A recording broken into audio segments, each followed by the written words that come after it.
In today's video, I'm going to teach you how to insert a picture on Weebly. By the end, you'll know exactly how to place an image on your page, size it just right, and make it show up on your live site. Start by opening your site editor.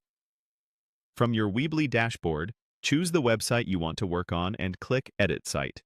That takes you into the drag and drop editor, where you can make changes in real time. Give the page a second to load so everything is responsive before you move on. Next, drag the image element onto the page. In the left-hand Build panel, find the image block, click, and hold it. Then drag it to the spot where you want the picture to appear. You'll see a highlight showing where it will land. Release the mouse, and an empty image placeholder will appear on your page. Now upload your picture. Click the image placeholder and choose Upload to pick a file from your computer. Common formats like JPG and PNG work great. If you're using a large, high-resolution photo, consider compressing it first to help your pages load faster. As a simple guideline, photos used in banners can be around 1600 pixels wide, while images inside content areas often look good between 800 and 1200 pixels. Make sure you have the right to use the image, and name the file clearly so you can find it later. Once the upload completes, the image will appear right where you placed it.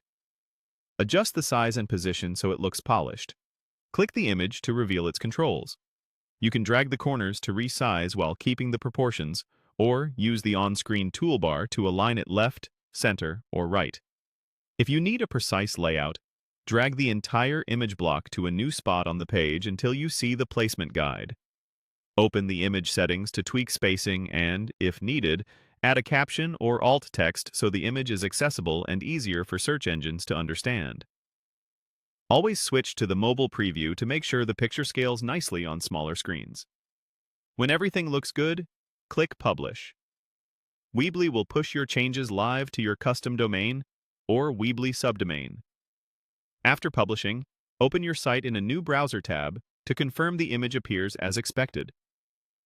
If you don't see the update immediately, refresh the page or clear your cache. Remember, edits you make in the editor won't be public until you publish.